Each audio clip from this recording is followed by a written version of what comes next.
Bienvenue dans Smart Bourse, votre émission quotidienne sur Bismart for Change pour rester à l'écoute des marchés. Chaque jour, du lundi au vendredi, vous nous retrouvez à 20h30 à la télévision si vous nous suivez via vos box et vous nous retrouvez en parallèle chaque jour, bien sûr, en replay sur bismart.fr ou encore en podcast sur l'ensemble de vos plateformes préférées. Au sommaire de cette édition ce soir, est-ce que l'Europe de la défense est en train de se construire sous nos yeux?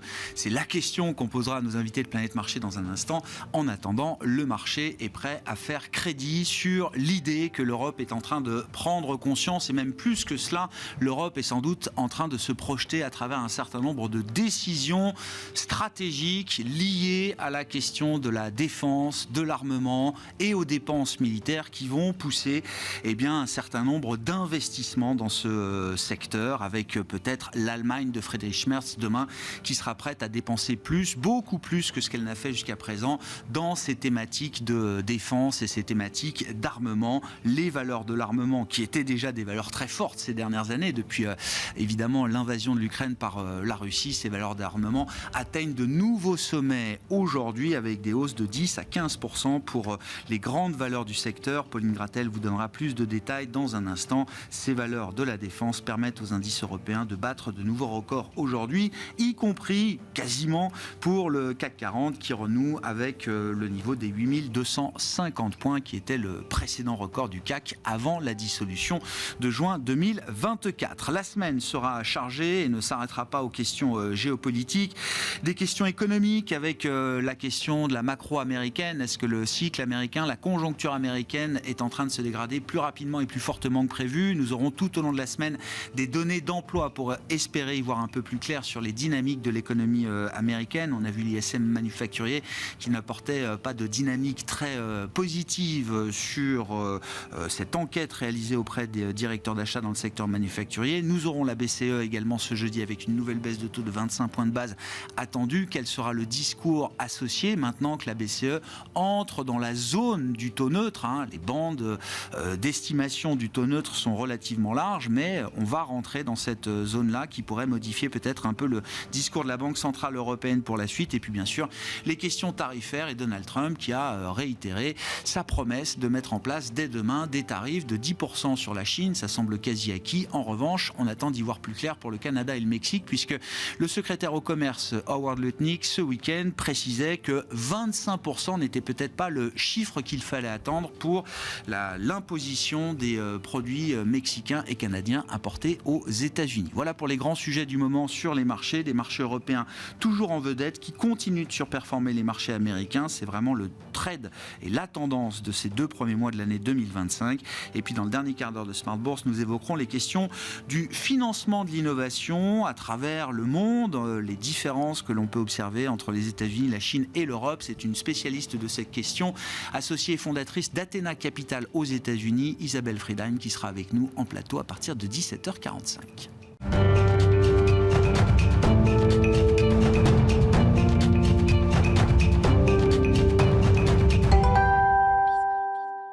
Tendance, mon ami. Chaque soir en ouverture de Smart Bourse, nous retrouvons Pauline Gratel qui vous apporte les infos clés du jour sur les marchés. Bonsoir Pauline. Bonsoir. L'Europe est tirée par le secteur de la défense. Aujourd'hui, des valeurs de la défense qui sont au plus haut historique. Oui, après l'échange virulent entre Donald Trump, J.D. Vance et Volodymyr Zelensky, l'Europe projette d'augmenter ses dépenses militaires à la fois pour sécuriser ses frontières et l'Ukraine, mais également pour faire face à un désengagement probable de l'aide américaine. Plusieurs dirigeants européens se sont réunis hier à Londres afin d'avancer sur ces sujets. Parallèlement, selon les informations de Reuters, les discussions en Allemagne en vue d'une coalition intègrent la possibilité de créer des fonds spéciaux de plusieurs centaines de milliards d'euros potentiellement pour la défense et les infrastructures. Et donc, les valeurs du secteur de la défense en Europe atteignent aujourd'hui de nouveaux sommets. Oui, le Stoxx 600, l'Eurostoxx 50 et le DAX s'inscrivent de nouveau plus haut en séance, tandis que le CAC 40 évolue désormais autour de son record absolu à plus de 8250 points au cours de la séance et gagne plus de 1,5%. L'indice parisien est tiré par Thales en tête qui bondit de 15%. Safran et Dassault Systèmes sont en hausse. Dassault Aviation est en tête du SBF 120 et bondit de plus de 16%. En Allemagne, Rheinmetall bondit de 15%, tout comme Leonardo en Italie. Qu'en est-il de la situation des marchés obligataires en ce début de semaine, Pauline ? Grosse divergence aujourd'hui en Europe. Le rendement allemand à 10 ans se tend de 10 points de base et s'établit à 2,5%. Le rendement français de même échéance évolue entre 3,20 et 3,25%. Côté US, le rendement américain à 10 ans poursuit sa détente et tourne autour de 4,20%. Sur le marché d'échange, l'euro reprend des couleurs et regagne 1% par rapport au dollar, autour de 1,05. Bon, et puis au-delà des questions géopolitiques, le compartiment crypto est également animé ces dernières heures et ces derniers jours, puisque Donald Trump a boosté techniquement 5 cryptos spécifiques, dont le Bitcoin. Oui, le Bitcoin profite des récentes annonces de Donald Trump sur une nouvelle réserve stratégique américaine. Le président américain annonce sur son réseau social que le Bitcoin et l'Ether seraient au cœur de cette nouvelle réserve de crypto. Ils s'envolent tous les deux de plus de 10% après l'annonce. Quelques indicateurs macro publiés en ce début de semaine, avec notamment les PMI manufacturiers du mois de février pour la zone euro. Oui, le PMI manufacturier ressort à 47,6 en février, plus élevé qu'attendu et que le mois précédent. Côté américain, on a également pris connaissance de l'ISM manufacturier qui ressort à 50,3 en février après 50,9 en janvier. À noter en revanche que la composante prix ressort nettement supérieure aux attentes à 62,4 après 54,9 en janvier. L'inflation de la zone euro a été publiée également pour le mois de février. Oui, l'inflation pour l'ensemble de la zone pour février progresse de 2,4% sur un an en première lecture. Elle ralentit par rapport à janvier, mais légèrement moins qu'attendu. Sur un mois, l'inflation est en hausse de 0,5%. Dans sa version cœur, hors alimentation et énergie, l'inflation ralentit également par rapport au mois précédent à plus 2,6% sur un an et plus 0,6% sur un mois. Semaine chargée, donc quel sera le programme de demain pour poursuivre, Pauline ? Demain, les investisseurs prendront connaissance des résultats de Thales ainsi que du taux de chômage de la zone euro pour le mois de janvier, attendu similaire à décembre, à 6,3% de la population active. Enfin, demain, ce sera le jour de l'entrée en vigueur des droits de douane avec 10% supplémentaires contre la Chine et possiblement 25% sur le Canada et sur le Mexique. Tendance, mon ami, chaque soir en ouverture de Smart Bourse. Les infos clés du jour sur les marchés avec Pauline Gratel.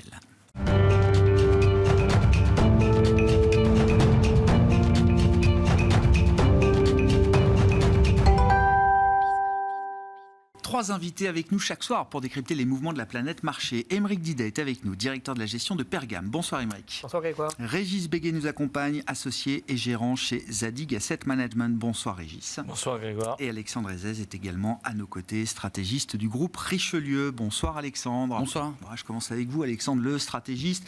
Vendredi, on parlait déjà dans l'émission, alors c'est l'expression qui a été utilisée par un invité, Raphaël Thuin, je le salue, le moment de ChatGPT de la défense européenne. C'est l'idée de... Alors, pas d'une innovation en l'occurrence, mais l'idée d'un moment de rupture, d'un moment d'accélération peut-être, d'une tendance, d'un éveil ou d'un réveil peut-être de ce secteur de la défense en Europe. Est-ce que c'est une expression que vous reprenez à votre compte aujourd'hui ? Est-ce qu'on est en train d'assister peut-être à l'émergence d'une Europe de la défense qui n'a jamais vu le jour jusqu'à présent ? Ce qui est certain, c'est qu'à chaque fois, l'Europe fait des pas de géant quand elle est dos au mur. Et d'une certaine manière, ce qui s'est passé vers le vendredi lui a permis de réagir. Ce qui est étonnant, c'est que l'Europe, qui est cet animal lent, réglementaire, etc., là, peut être capable, effectivement, d'un coup, de faire des annonces fracassantes et d'une certaine manière de faire un énorme pas de côté. Donc, évidemment que c'est un véritable changement. On avait vu à peu près la même chose sur le Covid, c'est-à-dire que tout ce qui était impossible à un moment devient probable, de probable devient potentiellement réalisable et peut se réaliser. Ce qui est très intéressant, c'est que finalement le Royaume-Uni rentre dans le jeu aussi. On ne parle plus d'Union européenne, mais maintenant d'Europe, ce qui est quand même un vrai changement, puisqu'il y avait vraiment le Royaume-Uni à côté de l'Union européenne. Et là, on a vraiment l'impression que l'Europe, on va dire historique, se regroupe et devient solidaire avec finalement des véritables changements d'attitude des gouvernements. Donc ça, c'est plutôt un véritable changement de paradigme. La réaction du marché est quand même très forte. Comme vous dites, l'Europe nous a habitués à beaucoup de discours, beaucoup de réunions, de rapports, etc. Là, le marché semble faire crédit quand même sur la base d'autre chose, Alexandre. Il y a déjà une nécessité, parce que là, il y a quand même... on est dans un temps qui est assez pressant.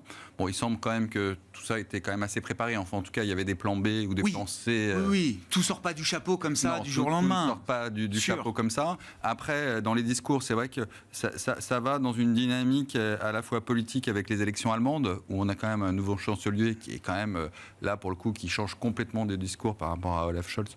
Donc là, il y a vraiment un temps, une dynamique, et les marches sont montées à la fois progressivement, mais en tout cas, dans la temporalité, c'est plutôt bien. Donc tout est fait pour trouver une solution. Et puis ce qui est assez clair, c'est que, et on en parlera certainement, mais après, il y a les discours, et puis après, il y a la mise en place. Sûr.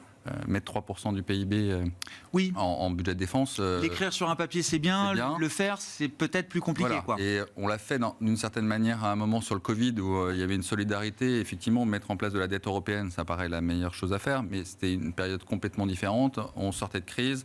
La Banque centrale européenne achetait des titres d'État encore. Là, on est dans une dynamique complètement différente avec cette crainte d'inflation.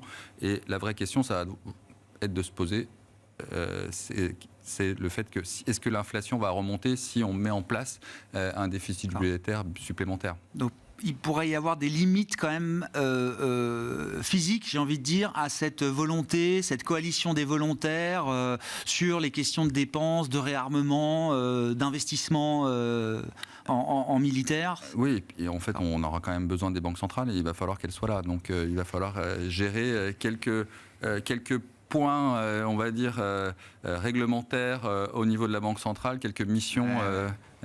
Et ça va être peut-être le point compliqué. Il y a des petites questions d'intendance derrière ce cap et cette vision qui est offerte aujourd'hui sur l'idée d'une Europe de la défense. Régis, qu'est-ce qui ressort pour vous de l'analyse des dernières heures, des derniers jours sur la question notamment de la défense européenne, de l'investissement et des dépenses d'investissement pour l'infrastructure de défense européenne? Oui, alors ce qui est assez spectaculaire dans les performances que vous mentionniez, ou qui étaient mentionnées initialement, il s'agisse de Thales, de Leonardo en Italie, de Rheinmetall en Allemagne, c'est que ces performances spectaculaires d'aujourd'hui, ces hausses de 15%, eh bien, viennent s'ajouter ou se composer avec des hausses qui ont été absolument faramineuses dans les 3 dernières années, et notamment depuis donc le premier déclenchement de la guerre en Ukraine en mars 2022.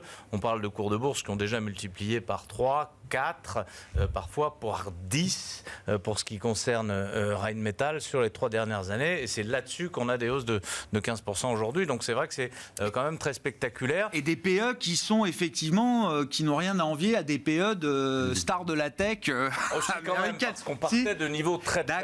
On partait de multiples qui étaient souvent inférieurs à 10 fois, voire à 5 fois. Il y avait des entreprises qui avaient des difficultés industrielles. Je pense notamment à Leonardo, qui était quand même dans des complexités industrielles à l'époque, qui ont été bien remises à plat depuis. Et donc, il y a eu d'abord une dynamique de résultats. Oui, bien sûr. Effectivement, une augmentation des multiples, mais encore une fois, partant de niveaux très très bas. Donc là, on se situe plutôt sur des multiples de PE de 15, 20, 25 fois, donc qui sont élevés pour des grandes valeurs industrielles de ce type, mais qui ne sont pas encore du tout dans les multiples faramineux qu'on a pu connaître dans la tech, pour cause d'ailleurs, parce qu'on n'a quand même pas du tout les mêmes niveaux de croissance. Mais c'est vrai que c'est un secteur qui est intéressant parce qu'il y a beaucoup d'innovations technologiques malgré tout, et notamment avec l'apparition des drones, effectivement, qui offrent des perspectives de développement souhaitables ou non, ça se discute d'ailleurs, mais en tout cas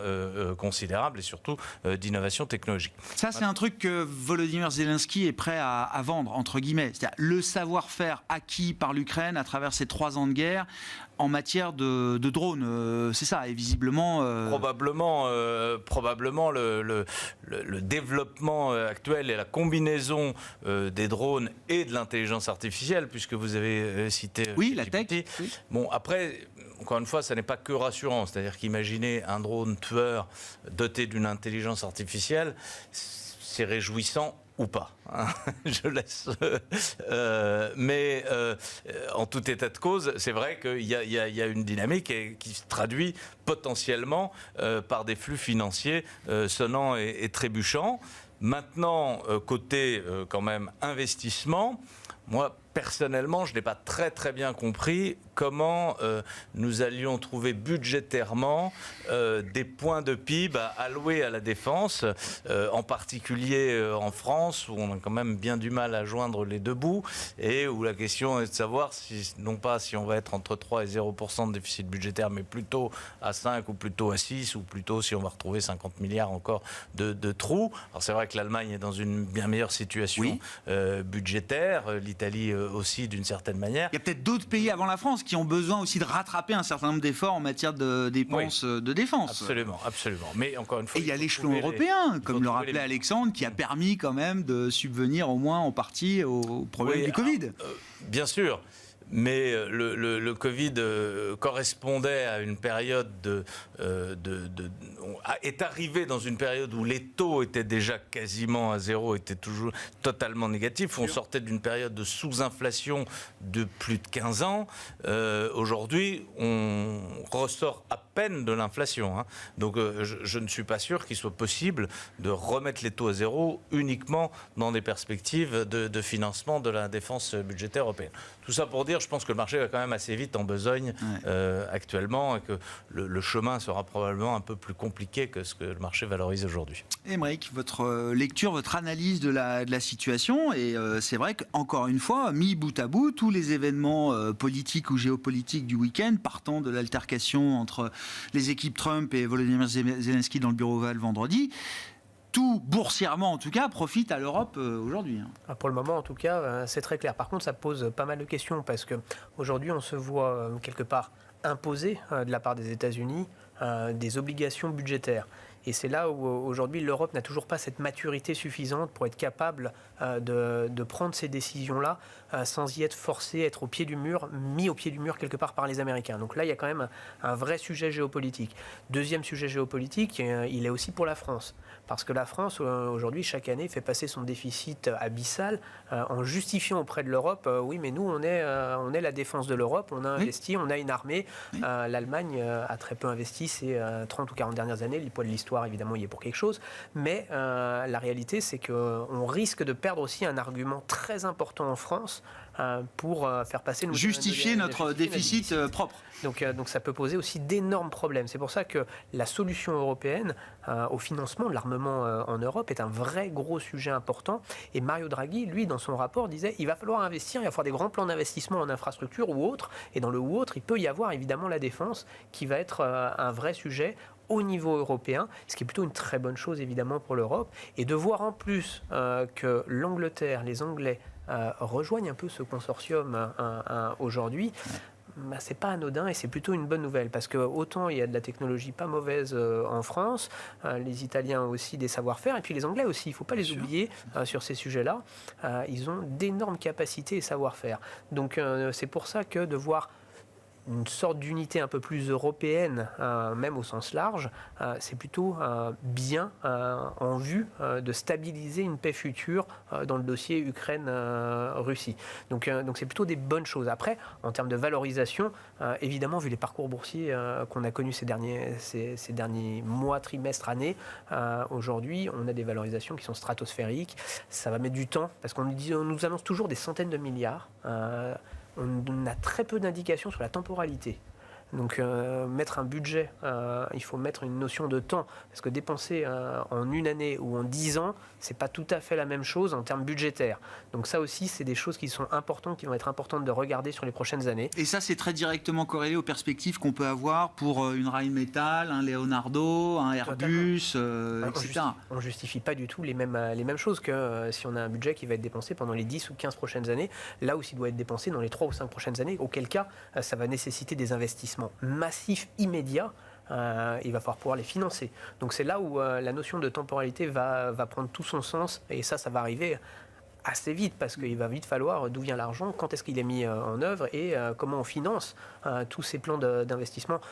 dans la défense et plus dans l'armement, puisque, attention, on a changé de typologie, on a des terminologies qui ont beaucoup évolué ces dernières années, pour refaire passer aussi des budgets au niveau des financements.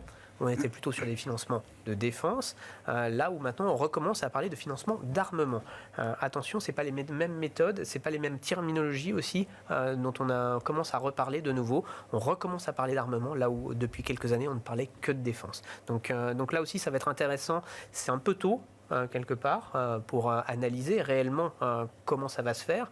Mais il y a des petites choses, au moins des petits points d'intention auxquels il faut s'intéresser dès maintenant. Ouais. Donc, positif sur ce secteur, ça c'est sûr, parce que c'est une tendance vraiment importante, vraiment de fond, qui est mise en place, sélectif, mais par contre...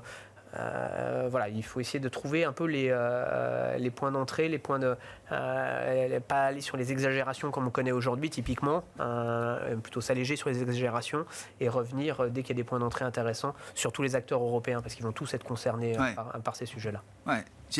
La commande publique évidemment est stratégique, cruciale pour le développement d'une industrie de défense et de l'augmentation des capacités d'une industrie de défense, mais l'argent privé peut quand même aider aussi à la construction de cette industrie de défense européenne, Alexandre. Non, évidemment. Ça peut intéresser des investisseurs privés. La réglementation peut permettre à des investisseurs privés d'être plus actifs ou proactifs dans ce genre de thématiques. Sur la réglementation, on va avoir beaucoup de changements, parce que je rappelle que tous les critères effectivement extra-financiers étaient quand même un frein à l'investissement sur la défense et encore de surcroît plus sur l'armement.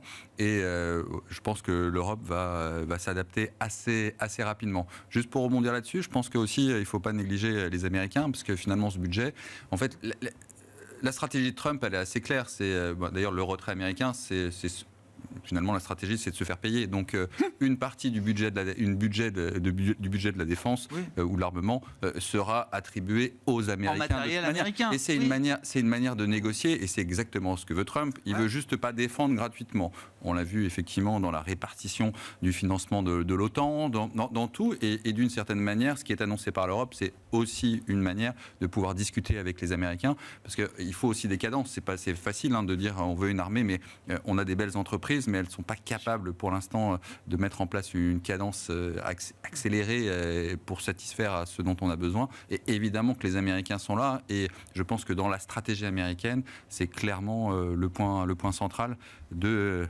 rééquilibrage de l'Europe et des États-Unis. Bon. Mais c'est un lien qui reste quand même dominant entre l'Europe et les États-Unis, parce qu'on sort de ce week-end, on ne sait plus trop si l'Occident existe encore, etc.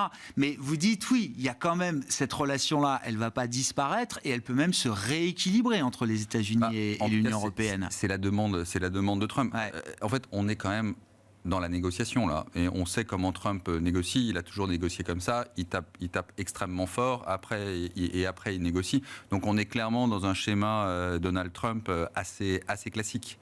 Et finalement, l'Europe répond aux desiderata de Donald Trump sur la volonté de rééquilibrer déjà le commerce extérieur, mais aussi ce qui est impacté par les États-Unis en Europe. Est-ce que tout ça peut aller dans le sens d'une meilleure relation transatlantique dans le monde de Trump, Régis ? Je ne suis pas sûr que l'altercation de vendredi soir, pour le coup, ait été calculée, ait été prévue, ni par les uns ni par les autres. Enfin, chacun y va de chacun a son petit avis sur la question. On est d'accord. Moi, j'ai pas d'avis. Mais la vôtre est pas moins que les autres. Ça me paraissait relativement naturel, ou alors ils jouent tous assez bien. C'est possible, c'est tout à fait possible aussi. Ce qui est sûr, c'est que on peut voir le verre à moitié plein, qui est l'augmentation nécessaire des dépenses de défense européennes. On peut aussi voir le verre à moitié vide, c'est-à-dire que globalement, les États-Unis, comme vous l'avez dit, veulent réduire leurs dépenses militaires en Europe. Les valeurs que nous avons mentionnées, citées, font une très grande partie de leur business aux États-Unis aussi. Donc ce ne sera pas du 1 + 1 égale 2 égale 3, ce sera peut-être du 1 + 1 égale 1,5 en réalité, parce que ce qui sera rajouté d'un côté sera peut-être partiellement enlever de l'autre aussi. C'est là aussi où il faut relativiser quand même l'enthousiasme sur la question. Est-ce que cette question, alors ce qu'on appelle la quête de souveraineté européenne, qui est aujourd'hui très concentrée sur les questions de défense, d'armement militaire, parce que le temps presse, comme disait Alexandre Aizet, est-ce que c'est aussi une thématique qui va au-delà des simples questions de défense? Est-ce que le regain ou la reconquête de la souveraineté européenne, c'est quelque chose qui concerne et qui va concerner demain d'autres industries? Alors il y a eu une annonce un peu concomitante aujourd'hui, qui n'est pas directement liée, mais qui a fait monter le secteur de l'automobile notamment, qui a été une annonce par l'Union européenne, que la réglementation CO2 de 2025 allait être non pas allégée, mais modifiée dans sa temporalité, c'est-à-dire qu'au lieu que les constructeurs soient obligés d'atteindre les 95 grammes au kilomètre dans l'année 2025 en moyenne sur leur flotte, ce sera très probablement étalé sur 4 ans, ce qui laisse aux constructeurs automobiles une certaine flexibilité par rapport à la faiblesse de la demande électrique, parce que pour atteindre cet objectif-là, en gros, une voiture électrique est considérée comme 0 g de CO2, même si c'est pas vrai, et une voiture thermique, 120 g de CO2. Donc en gros, il faut vendre une voiture électrique pour 3... Voilà. C'est ça, à peu près 20, d'accord, de voitures électriques. Or, l'état du marché aujourd'hui en Europe, c'est 15%. Et donc le risque potentiel d'amende sur l'ensemble des constructeurs automobiles européens était de 15 milliards d'euros. Et toujours de 15 milliards d'euros, avec une alternative possible, ou brader les voitures électriques pour faire plus de volume, ou autre alternative acheter des crédits plus fun, acheter des crédits à BYD ou à Tesla. Et donc, bon, c'est peut-être le hasard que l'annonce ait été faite aujourd'hui, parce qu'on l'attendait pour début mars, mais en tout cas, quand on est capable d'arrêter quand même le truc avant que ça devienne n'importe quoi. Voilà. Après, il y a effectivement le secteur de la pharmacie qui est en forte hausse aujourd'hui, en tout cas certaines valeurs. Je ne pense pas qu'il y ait de lien direct, de lecture directe à faire, dans la mesure où la pharmacie globalement fait entre 30 et 50% de ses résultats aux États-Unis, et ce sont bien les États-Unis qui sont le grand driver de la profitabilité dans la pharmacie. Ensuite, il y a l'Asie et ensuite vient l'Europe. Donc, je ne pense pas qu'il y ait une lecture particulière à faire sur la pharmacie, mais peut-être que dans l'enthousiasme général, la pharmacie est emportée comme le reste par la hausse. Justement, parlons de cette hausse des actions européennes qui emporte un peu tout là depuis le début de l'année. Depuis quelques semaines maintenant, Aymeric, comment vous regardez ce trade? Est-ce que c'est plus qu'un trade? Est-ce que ça peut être une tendance qu'on a envie d'accompagner à travers 2025 et sur quelle base d'ailleurs est-ce que les actions européennes montent aujourd'hui? Est-ce que les résultats sont en soutien? Est-ce que c'est uniquement une revalorisation du marché action européen? Alors nous, on le voit surtout comme une revalorisation. En fait, on avait un tel déficit de valorisation aujourd'hui de l'Europe par rapport aux États-Unis que c'est un élastique, il y a un balancier. Au bout d'un moment, ça repart dans l'autre sens, ça se détend et on est un peu dans ce cas-là. En plus, ça arrive à un moment où DeepSeek est venu chambouler toute l'histoire tech US. Remettre du risque, remettre un peu de risque dans l'IA, quoi. Exactement. Donc du coup, ça arrive quand il y a un gros stress sur la croissance ou sur l'hypercroissance aux États-Unis. Vous avez toujours la value européenne qui vient en soutien et qui repart à la hausse. On le voit avec les Veolia, tous les titres, les Engie, tous ces titres. La chimie monte. Qui avaient besoin de revalorisation. Et c'est vrai que aujourd'hui, on a cette espèce d'effet de balancier qui repart dans l'autre sens. Alors, est-ce que le balancier va pouvoir se poursuivre et repartir quelque part dans une tendance un peu comme ce qui est en train de se passer aux États-Unis, où vous avez l'hypertech qui continue de baisser, mais tout le reste de la cote aussi, qui repart aussi un tout petit peu à la hausse. Parce que quand on regarde la décomposition de la valorisation des indices aux États-Unis, si vous enlevez ces valeurs d'hypertech, d'hypercroissance, vous n'étiez pas plus loin que la moyenne historique des valorisations aux États-Unis. Donc, on n'est pas non plus extrêmement cher aux États-Unis. Donc, c'est pour ça qu'il y a un potentiel de poursuite de cette tendance. Donc, c'est un peu de rattrapage, mais on sent qu'il y a quand même une petite dynamique un tout petit peu meilleure sur les actifs européens. Alors, le vrai signe, ça sera si on voit les small caps européennes repartir à la hausse, auquel cas on pourra se dire ok, là, il y a quelque chose. Alors, il y a quand même Là, ça veut dire qu'on serait prêt à aller au bout de la prise de risque sur l'Europe. Une vraie prise de risque, une vraie réallocation des actifs pour des actifs risqués en Europe, ce qui n'est pas encore le cas. Donc, pour le moment, on est encore uniquement dans le début de revalorisation des multiples parce qu'on était à des niveaux extrêmement faibles, mais on n'est pas encore dans la vraie tendance qui nous emmène beaucoup plus loin parce qu'il faut avoir de la confiance. En ce moment, on n'en est pas encore à avoir une hyper confiance dans l'économie européenne, dans la croissance européenne. On a quand même des petites choses qui sont pas mal. C'est la baisse de l'inflation qui est finalement pas si mauvaise que ça. Ça se confirme encore sur les chiffres publiés ce matin. Oui, ça va peut-être moins vite que ce qu'on imaginait, mais ça continue de baisser. Exactement, ce qui va pouvoir pousser les banquiers centraux à peut-être agir. Donc, l'inflation dans les services baisse en zone euro. Je crois qu'on est à 3,7 dans les services sur un an. Là, sur la marque publiée ce matin pour le mois de février, c'est le chiffre le plus bas qu'on ait vu depuis crise Covid, quoi. Exactement. Donc, encore une fois, c'est plutôt des choses positives, des soutiens assez forts.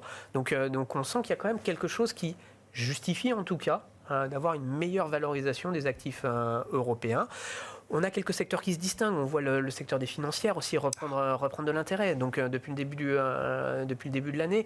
Oui, pour ceux qui n'avaient pas vu l'intérêt de ce secteur les années précédentes, parce que ça fait 3 ou 4 ans que les financières surperforment en Europe. Tout à fait. Mais là, on a un peu plus de M&A, notamment en Italie ou en Allemagne. On sent qu'il y a une volonté d'aller de l'avant. Peut-être qu'un jour en France, on se posera enfin la question de nos multitudes de banques qui ne sont presque n'ont plus de sens d'en avoir autant côté avec des tailles aussi importantes. Donc on voit les gestions d'actifs sont tous en train de se rapprocher. Il y a un moment où il va falloir que peut-être les pouvoirs publics aident un tout petit peu à ce que des décisions soient prises. Donc c'est un secteur... On n'a pas les banques les plus fragiles d'Europe. Donc elles sont presque trop bien, nos banques. Donc au final, on ne les valorise pas parce qu'elles ont des bilans trop sains. Merci la réglementation au passage. Mais encore une fois, il y aurait mieux à faire avec une concentration plus importante. Donc c'est pour ça que ce secteur continue d'être favorisé. Tant mieux, et a encore un potentiel parce qu'on est vraiment à des niveaux qui sont encore assez ça a beaucoup faibles. monté, mais c'est pas cher. C'est toujours pas cher. Encore pas cher. Oui. Donc les résultats ont été au rendez-vous de ce point de vue-là. Exactement. Donc on peut encore avoir du potentiel de revalorisation sur ces secteurs-là. C'est pour ça que repondérer de l'hypertech US par un peu de value européenne, il faut l'appeler comme on l'est. Souvent, il faut le rester sur des temps relativement faible. L'histoire nous a prouvé que la value ne surperformait pas sur le long terme les valeurs de croissance. Donc, de temps en temps, il y a des timings. Il faut essayer de les prendre, il faut essayer d'en profiter parce que les valorisations peuvent être importantes pour les comptes. Et puis après, il faudra repasser sur la croissance américaine parce que, quoi qu'on en dise, elle restera plus forte là-bas. Plus forte là-bas sur le moyen à long terme. Donc voilà, c'est juste de l'arbitrage et de l'allocation d'actifs. Bon, la croissance américaine, effectivement, elle a été beaucoup plus forte sur le cycle passé. Néanmoins, il y a au moins des questions de court terme sur la conjoncture américaine. Alexandre, série d'enquêtes essentiellement. On n'a pas encore chiffres durs vraiment qui font mal. Il y a eu les ventes au détail. Il y a les indicateurs de PIB instantanés, effectivement, qui ont beaucoup baissé là en quelques jours avec un niveau d'importation qui a été très fort aux États-Unis au cours du mois de janvier. Est-ce qu'il faut s'inquiéter d'un ralentissement conjoncturel plus rapide et plus prononcé que ce qu'on pouvait craindre aux États-Unis ? Pour l'instant, il n'y a pas une dégradation franche de l'emploi. Et c'est quand même le nerf de la guerre. Quand on voit les surprises économiques, elles sont vraiment en faveur de l'Europe par rapport aux États-Unis, alors que ce n'était pas le cas jusqu'à mi-décembre. On avait des surprises économiques qui étaient très fortes aux États-Unis, avec un espèce d'engouement des chefs d'entreprise. On avait tous les questionnaires, les sondages sur les chefs d'entreprise après l'élection de Trump qui étaient au plus haut. Après, il y a un effet rattrapage, parce qu'évidemment, le phénomène de l'élastique, il y avait tellement de confiance que ça revient, et donc en différentiel, c'est assez fort. Et puis, il y a un temps où toutes les mesures mises en place par Trump se verront pas avant le deuxième semestre de cette année. Les baisses d'impôts, tout ça, de toute façon, c'est pas du tout pour l'instant dans l'économie. Donc on risque d'avoir un petit trou d'air, en tout cas une défiance vis-à-vis des États-Unis.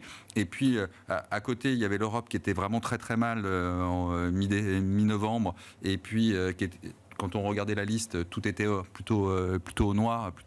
Et là, il y a, encore une fois, on en a parlé, une dynamique qui fait qu'il y a un peu plus de positivité. Et même quand on discute avec certains gérants américains, depuis le début de l'année, ils commencent à remettre de l'Europe alors qu'ils n'en avaient plus, ils en avaient plus du tout. Parce que je rappelle quand même qu'il y a une chance aussi pour l'Europe, c'était quand même l'euro aussi. Pour les entreprises, c'est assez formidable. Et dans les résultats du 4e trimestre, on a plutôt alors, les bancaires ont fait le gros du taf, mais on a plutôt des revalorisations, en tout cas, sur les résultats. Donc, tout d'un coup, le levier s'est retourné et on a plus de visibilité à court terme pour l'Europe. Combien de temps ça va durer ? En tout cas, le timing, si demain, effectivement, l'inflation, ce qui n'est pas notre scénario, remontait, ça serait catastrophique pour l'Europe.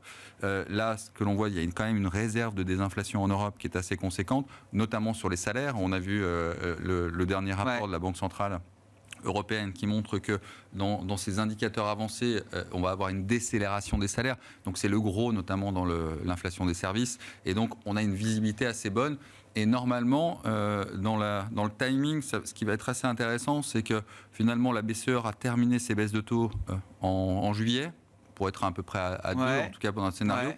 Et c'est là où la Banque centrale américaine devrait potentiellement les reprendre à un moment. Donc il y a un timing qui va être assez intéressant sur l'euro-dollar notamment, mais on a une complémentarité des banques centrales qui, une fois que la BCE aura terminé, la Fed pourra peut-être reprendre ses baisses de taux. À ce stade, vous ne voyez pas la BCE aller franchement en zone d'accommodation? L'objectif, ça reste un taux neutre, un peu consensuel, autour de 2%, mais il n'y a pas de nécessité à ce stade d'imaginer la BCE basculer à, je sais pas, 1,5, pourquoi pas en dessous. Hein. Il y a des forces de rappel énormes. On a vu encore Isabelle Schneibel faire un discours assez fort. Et puis on sait que la croissance, ça va être les Allemands, en tout cas. Donc on ne voit pas comment on pourrait non plus être un peu contre l'esprit allemand. Puis il faut être prudent, c'est-à-dire que l'inflation, on en parlait tout à l'heure, on est en désinflation, mais l'inflation est encore trop haute. Je veux dire, il faut que la Banque centrale reste crédible pour... Tout est fait, d'une certaine manière un peu comme les États-Unis, pour ne pas avoir à remonter les taux. Ça, oui. Donc plutôt essayer d'être un peu en retard, quitte à casser un peu, mais surtout ne pas revoir des inflations au-dessus de 3%, parce que là, ça pas refaire de U-turn, de pivot dans le pivot, etc. L'économie est tellement fragile. Ce qu'on a vu chez Christine Lagarde, ce qui est vrai, c'est qu'il y a un changement de discours, on pense plutôt croissance qu'inflation. Là, il y a un vrai changement. Après, autant pour la semaine prochaine, la baisse sera certainement unanime. Pour les autres baisses, les discussions vont être un peu plus... Nouvelle discussion qui commence à partir de cette semaine pour la BCE, enfin à partir des prochains meetings. Mais finalement, à la Fed, c'est exactement pareil. Et ça permet de tester le marché. Vous avez les faucons d'un côté. Enfin, ça va être intéressant. Et de voir comment en tout cas, comment les discours vont se mettre en place. Régis, sur la question des tarifs et notamment du point de vue européen et des actions européennes, c'est votre univers d'expertise.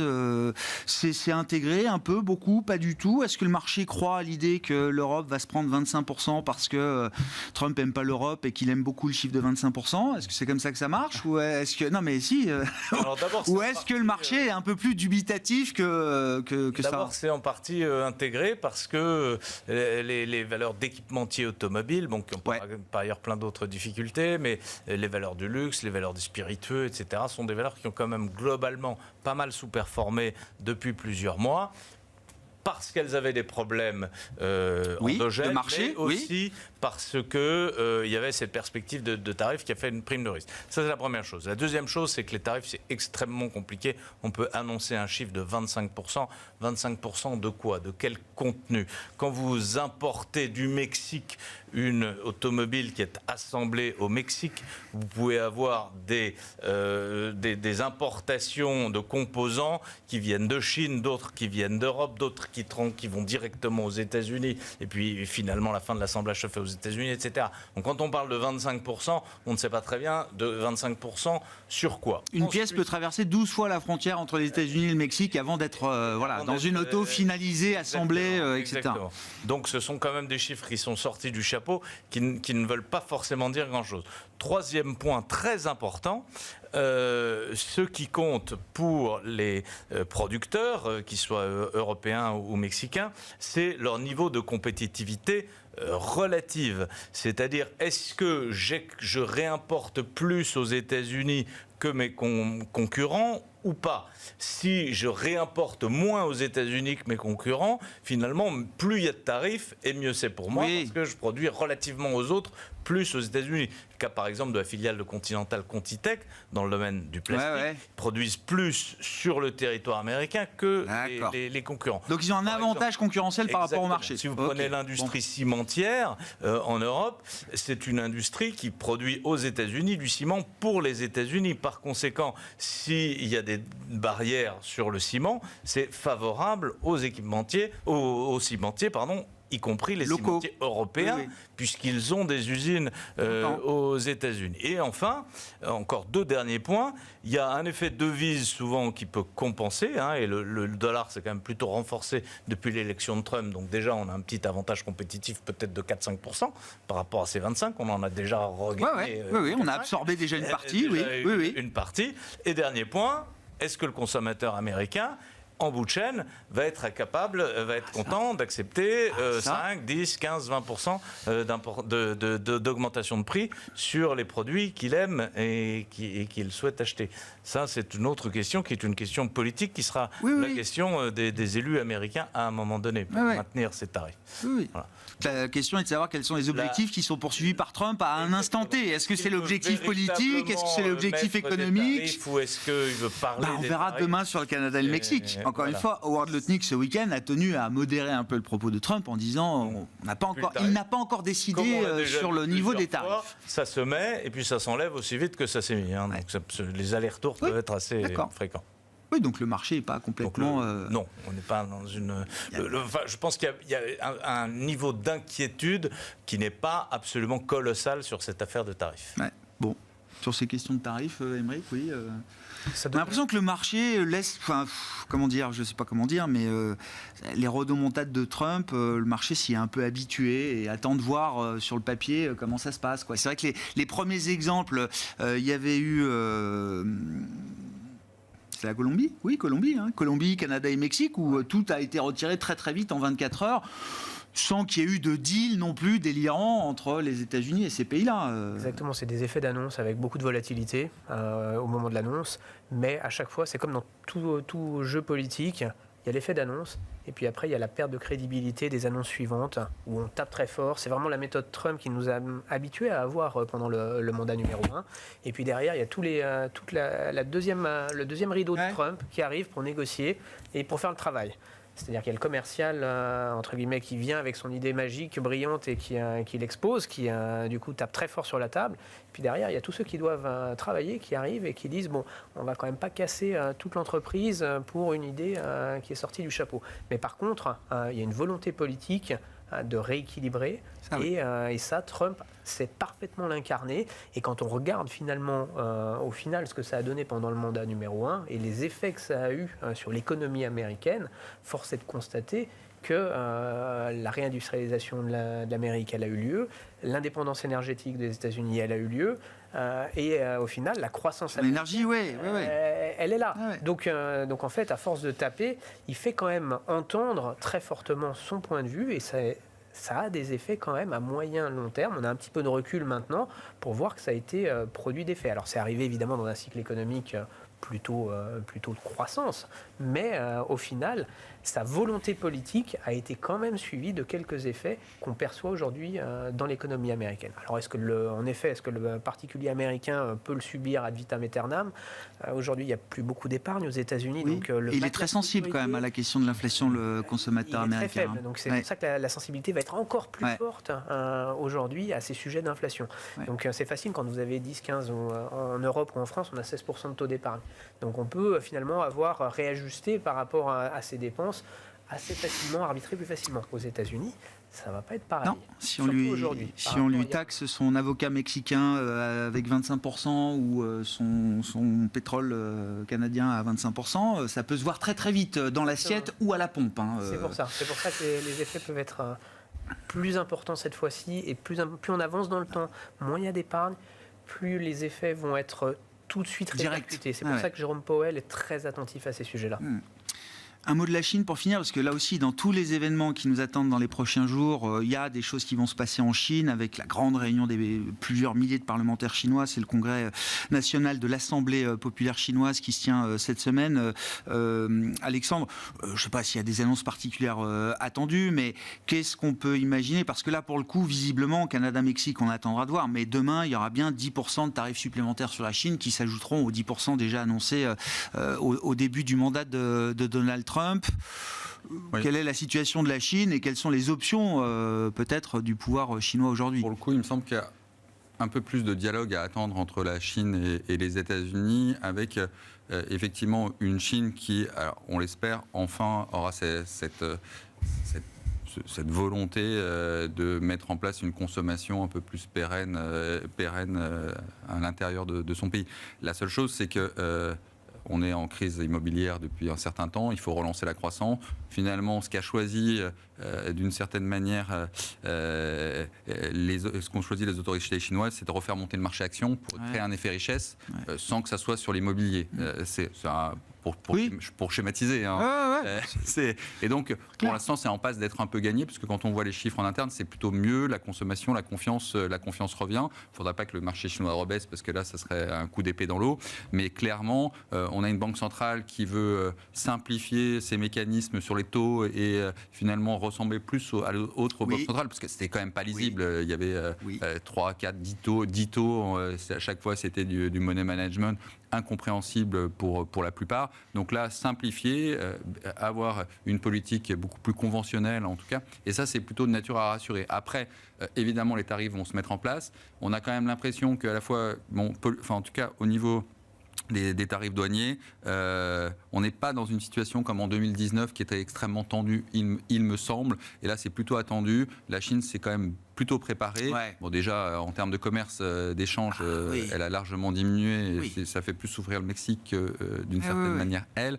Donc elle est plus préparée, au dialogue, et en même temps il y a quand même, alors ça c'est une anecdote, mais un Elon Musk qui est très très implanté en Chine.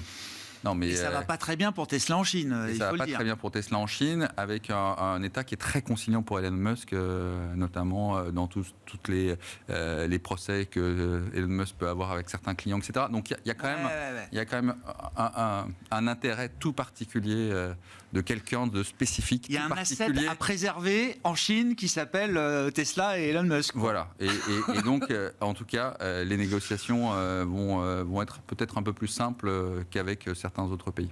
Merci beaucoup, messieurs, pour votre éclairage au démarrage de cette semaine qui sera chargée, hein, je le disais. On verra ce qu'il en est des tarifs douaniers promis demain par Donald Trump, la Banque Centrale Européenne, le congrès de l'Assemblée nationale chinoise, et puis bien sûr les statistiques de l'emploi américain qui émailleront toute cette semaine jusqu'au rapport de vendredi. Régis Béguet est avec nous, associé gérant chez Zadig Asset Management, Alexandre Ezès, stratégiste du groupe Richelieu, et Émeric Didet, directeur de la gestion de Pergame.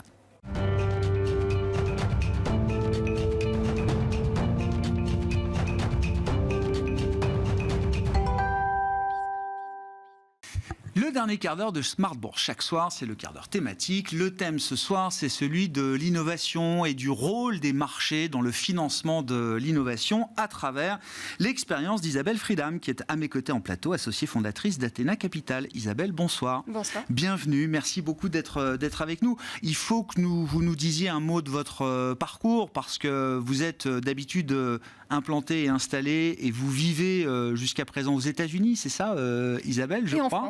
Et en France en ce moment. Mais moi, ce qui m'intéresse, c'est un petit peu votre parcours aux États-Unis, et comment est-ce que vous en êtes venu à lancer et à fonder Athéna Capital, qui est une société de capital risque, de venture capital. Société de gestion.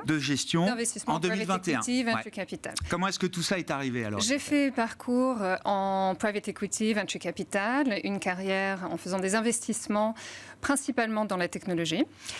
Et j'ai fondé et géré une boîte, donc j'ai été patronne d'une boîte de fintech aux États-Unis, Magnify, dont je suis également la cofondatrice. Une boîte d'intelligence artificielle et de machine learning qui a été rachetée en 2020 aux États-Unis par Tifin. Et donc, après tout ça, vous fondez Athena Capital, c'est ça, Isabelle? Voilà, j'ai fondé. Alors d'abord, j'ai lancé une plateforme de SPAC qui s'appelle également Athena. Nous avons fait entrer en bourse plusieurs boîtes américaines, boîtes européennes. En ce moment, nous faisons entrer en bourse une boîte basée en Asie. Et nous avons lancé donc un fonds pour 2 raisons. Donc d'abord pour pouvoir permettre aux investisseurs dans notre fonds, nos investisseurs LP, de participer au rendement auquel nous avons accès, nous, parce que nous investissons également à titre personnel. Skin in the game. Voilà, nous sommes très, très alignés avec nos investisseurs. Donc nous proposons des investissements dans lesquels nous sommes également investis à titre personnel, mais surtout des rendements auxquels nous avons accès. Notre équipe qui vient de SoftBank a accès à des boîtes de technologie dans le monde entier.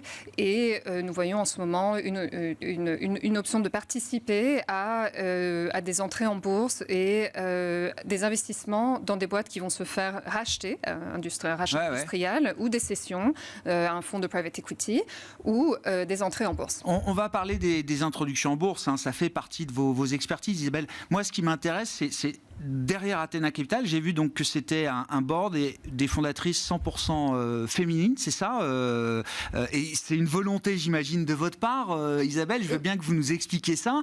Et puis, quand je vois effectivement les sujets, les thèmes d'investissement dans lesquels vous avez été impliqués, on est sur de la technologie avec un besoin de connaissance, d'expertise, de compréhension qui est quand même très très fort.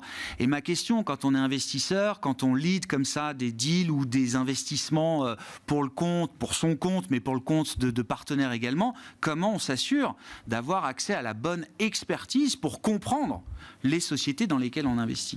Voilà, donc nous avons mis en place une équipe féminine, effectivement, donc féminine en tant que gérante du fonds, et ainsi qu'une quarantaine de femmes qui ont elles-mêmes été membres de conseils d'administration, PDG, fondatrices de boîtes et investisseurs elles-mêmes. Donc il s'agit d'anciennes ou actuellement membres de conseils d'administration de grosses boîtes, comme par exemple Citigroup, Comcast, Aetna, BlackRock, American Airlines, Johnson & Johnson, WeWork, Starbucks, Ralph Lauren et plus récemment Mastercard. D'accord. Voilà. Des PDG de boîtes et des fondatrices de boîtes, certaines qui ont fait entrer leur propre boîte en bourse. Ouais. Donc cela nous permet d'avoir un réseau pour trouver des investissements aux États-Unis, en Europe, en Inde et dans d'autres parties du monde, mais principalement États-Unis, Europe, Inde. Et ça nous permet d'avoir non seulement accès aux investissements, mais aussi des relations avec les investisseurs qui ont été créées au cours de décennies. Ouais. Et ça, c'est une clé aujourd'hui dans ce monde de l'investissement où chaque domaine devient de plus en plus spécifique, demande de plus en plus, encore une fois, d'expertise, de spécialité. On ne peut pas se passer de ce genre de compétences aujourd'hui si on veut être global. Voilà, parce que bon, c'est une chose de pouvoir trouver des boîtes, trouver des fondateurs d'entreprises et de trouver l'investissement, mais c'est autre chose de réussir à avoir l'investissement parce que c'est pas si évident que ça. Et il s'agit de quand même créer des relations avec les fondateurs des entreprises, de pouvoir apporter une valeur ajoutée.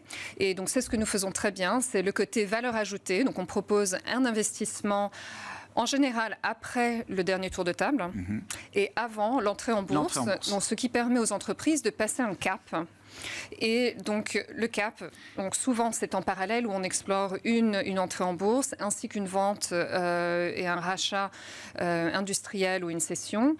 Et souvent ce processus se fait en parallèle, en même temps. Vous êtes le dernier maillon de la chaîne avant l'opération de transaction, qu'elle se fasse dans le public ou dans le privé. Exactement. Ça, et les boîtes en question, les entreprises en question ont besoin de capital, d'un apport.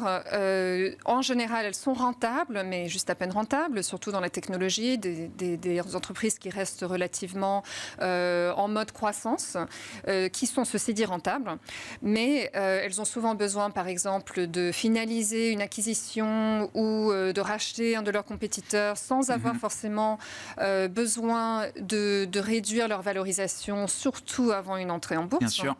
Donc, cela leur permet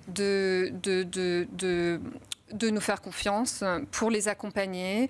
Et nous les accompagnons également dans le cas d'une introduction en bourse, au niveau de relations publiques, au niveau de créer des relations avec les analystes de recherche sur Equity Research et également sur tous les éléments qui font en sorte que le prix de l'action monte quand la boîte, que l'opération se passera bien et que le dossier sera un dossier animé aussi ensuite au sein de la cote boursière.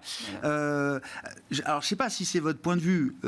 Ici en France, on parle beaucoup d'un gros coup d'arrêt justement sur les IPO, les mises en bourse des sociétés détenues par exemple par le private equity. C'est une option d'exit, de sortie, qui est plus une option privilégiée aujourd'hui par beaucoup d'investisseurs privés dans le capital investissement, dans le private equity.